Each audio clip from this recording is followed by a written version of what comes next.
how's it going, Welcome back to the Great Crew North. Today we're going to be talking about lawn irrigation and what you should do to water your lawn. Now, as you can see, the sun has got the lawn growing quite a bit here. I'm actually probably going to need to do a mow tomorrow.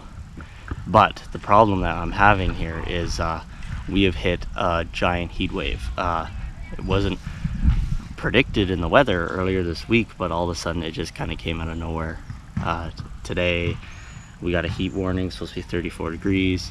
Tomorrow and the next day, giant heat waves coming in, super warm all the time. So what we're going to be focusing on today is how to make sure that you're getting the right amount of water down, when to know if you need to water, and also mowing in a heat wave, when to mow, what type of sprinklers to use, all that good stuff. First of all, let's talk about when do you need to water. Okay, so there's two tests that you can do to see if your lawn needs water. The first is what I call the foot test. So you're gonna walk up here, you're gonna sink your foot in the lawn, and then you're gonna see if it bounced back. As you see, it's bouncing back decently well, but I would hope more.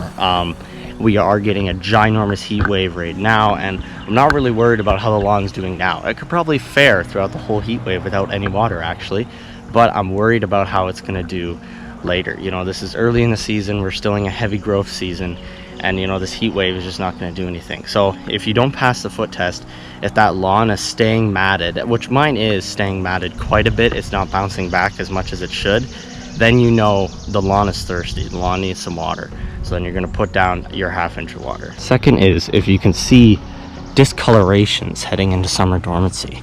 So I don't know if this is picked up on camera, but over by the deck there, I can see some discolorations right in here, through there. So all that means is that the lawn is starting to check out for summer dormancy. So all that means you need to do is that means you just need to get on and get some watering in to keep them from checking out. Normally what that means is there's probably either the roots aren't as deep in that location, or there's some weird thing with the composition of the soil that's causing it to check out earlier.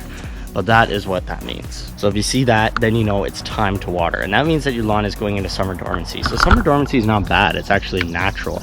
The lawn realized we're heading into a deep drought season and it can't grow. So then it just decides to kind of shut things off, shut things down, just like it does over the winter, to protect itself so then it can come back once temperatures recover. So when you're watering, you're kind of trying to almost trick the lawn to tell it, hey, we're not in summer dormancy yet, we're still in a heavy watering stage. And then you're gonna keep it out of that summer dormancy. So if you notice that, you're gonna need to put down ½ inch of water with your sprinkler.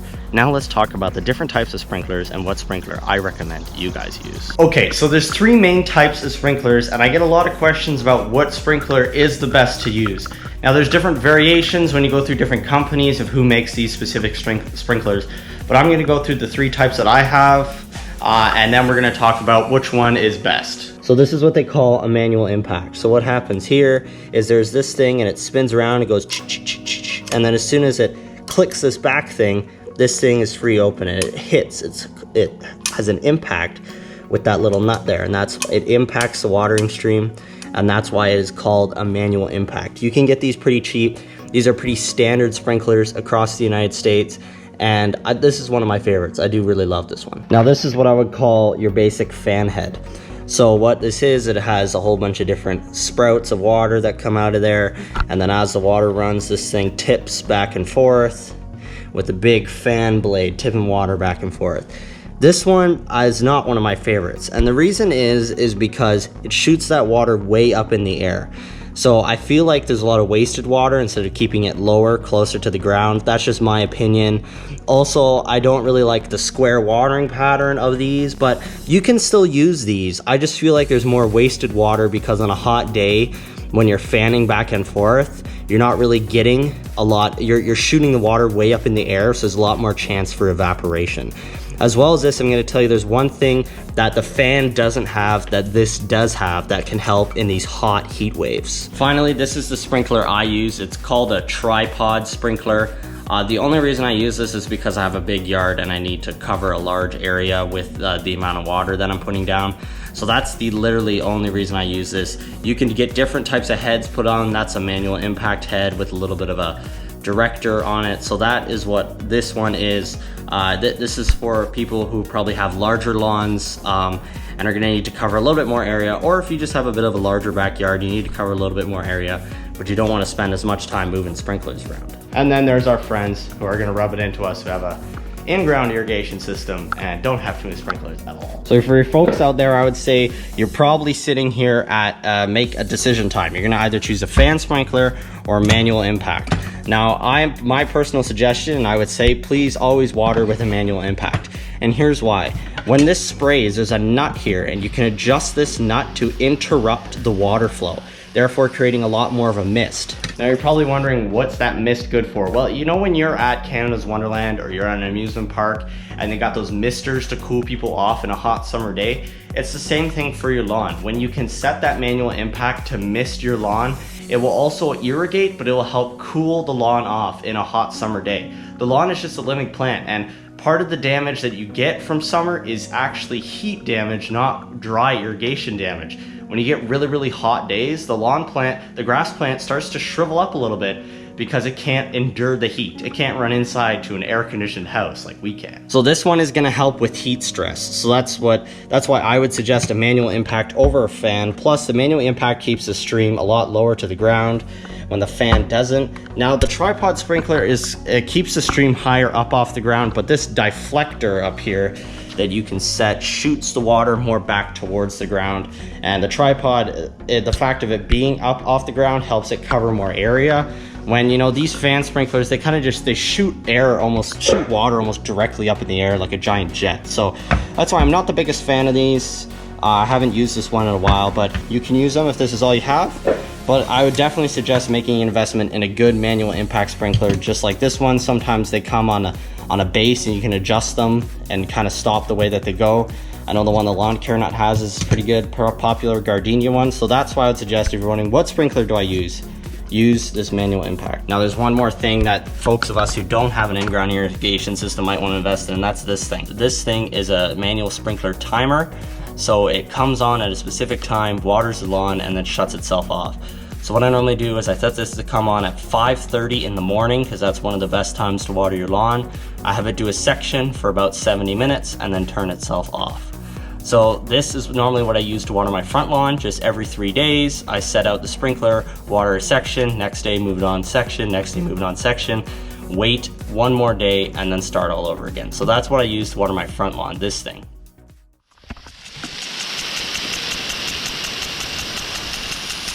Okay, so it's the next day. I mowed today and I'm finishing up my irrigation cycle for a good day. I could take a day off watering. Now, trying to record a video here, eh? Still hear it. Okay, so now some of you are probably wondering, when during the day should I water my lawn? Now there's a bit of a myth that comes around this, because a lot of people say that you shouldn't water during the day, because when the sun comes down and lands on when the water lands on that grass blade and the sun warms it, they say that water crystallizing will burn your grass. Now this is completely false. As you can see, when it rains in the middle of the afternoon, if you have a thunderstorm come through and it pours rain in the middle of the afternoon and then the sun comes out, it doesn't burn your lawn. If this was true, you would hear about mass lawn burnings all across the United States and Canada every time it rained in the middle of the day. So that is not true. But you should probably try not to water during the afternoon, because what that happens is because the sun is out, it allows more opportunity for that water to evaporate instead of getting directly into your lawn. But if you have no choice to water in the morning or in the evening, watering in the afternoon is better than just not watering at all. Secondly, there's a myth that people say don't water in the evening because it causes mold problems, it causes disease problems. It can cause disease problems with the water sitting on the lawn all night. However, watering in the night is better than not watering at all. And you know, I have a huge lawn. It's impossible for me to get out and water everything early in the morning before it gets really warm. So if you have an irrigation system, watering in the morning becomes a lot more capable and easy to you, or if you have a small lawn. But for me, I have to water at night, and I haven't had any major fungus issues with watering at night. So if I'm gonna list, the best time to water is in the morning. Actually, it's pretty early. 5:30 in the morning is the best time to water in the summer. Anytime kind of before noon, you're still staying decently cold, you're not going to see a lot of evaporation, but definitely when you hit around that 10-11 o'clock mark, you're going to start to get a lot more evaporation with the heat that you're going to see coming off the sun in the morning. Second best time to water is the evening. Because it's cooler, you're not going to get a lot of evaporation. The water is definitely going to get in there, and in a hot summer day, that water will sit in there in the lawn all night, which is the worry about fungus. But at least if it's sitting in the lawn all night, it's giving it a little bit of a chance to cool off and a nice soak in all night long. The worst time to water is still in the afternoon because of that evaporation factor. However, as I said, watering in the afternoon is better than not watering at all. Secondly, people are going to ask how often to water. You want to water deep and infrequent. So you want to water for a ½ inch of water every 3 to 4 days. So this is what I have been doing. I've been watering for 70 minutes and I'm finishing on my second day of watering today. I'm going to take tomorrow off, probably Thursday all day off. I'll start my program Friday morning again, work all weekend, and then I can take another 3 days off. So and that is also without getting rain help. We're supposed to get some rain help this afternoon, so I can probably ease back my program a little bit. Right now I'm going really heavy with the watering because we're not getting any rain help, and I don't want the lawn to check out into summer dormancy.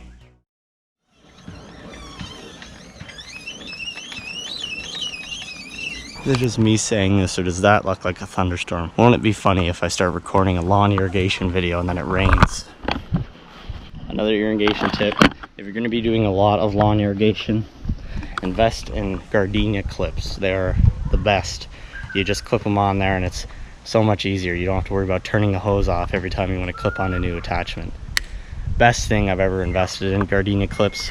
Awesome.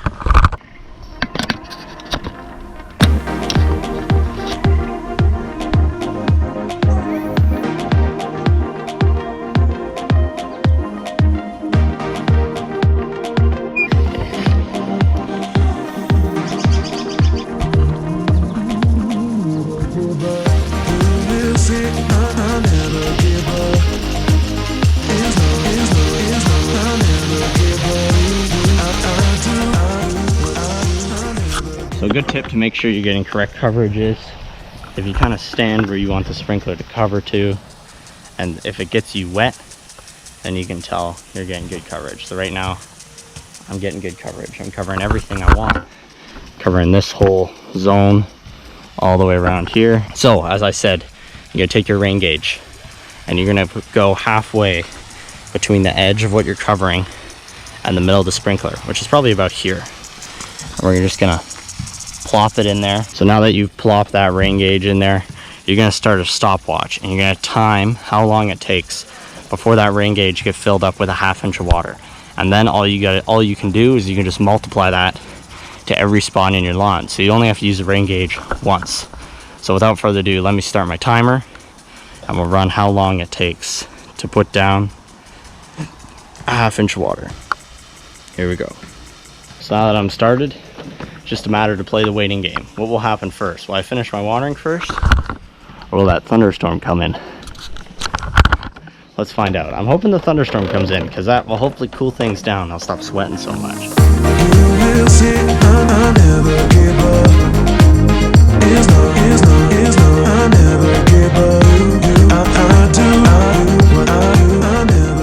Luckily, folks, looks like the thunderstorm has passed. Okay. So as you can see there, folks, just under a ½ inch of water. I actually think I might leave it out a little bit longer so I can get my full ½ inch down, but we're getting there. Just under ½ inch. I mean, it has been evaporating quite a bit, so okay, so now we can go. It's been a little bit. Check what our rain gauge shows. Our rain gauge shows just about a ½ inch of water. You guys can see that. 0.5 ½ inch. So what this means is we can check our timer, and now we can see how long this sprinkler with my house's water pressure takes to put down a ½ inch of water. So as we can see, 1 hour and 25 minutes. Now I had a little bit over a ½ inch of water, guys. I had gone for dinner and did the dishes and everything, so that was why I just let it run a little bit longer. So now I'm gonna probably go around 70 minutes, an hour and 10 minutes is what it takes to put down a 1/2 inch of water. I have 4 zones in this backyard, sometimes 5. Normally we go one here, one here, one here, and one here to cover the whole backyard. So now all you gotta do is, it takes around 70 minutes to put down your 1/2 inch of water. So all you gotta do is rinse and repeat. You're gonna move your sprinkler to your next zone, wait 70 minutes, move it to the next zone, wait 70 minutes, next zone, wait 70 minutes, so on and so forth. And then this is all you gotta do. So every day, just remember, put your sprinkler in that zone, wait 70 minutes until it waters nicely, and then that's how you properly water your lawn. So I hope this video helped you guys. I hope this gave good details on how to irrigate your lawn. If you still have any irrigation questions, leave a comment down below. I will not hesitate to answer them coming up in later videos. I hope you guys had a great week. Without further ado, I'm gonna move the sprinkler and get to finish this lawn. From the Great Green North, my name's Wade Murray. Keep it green.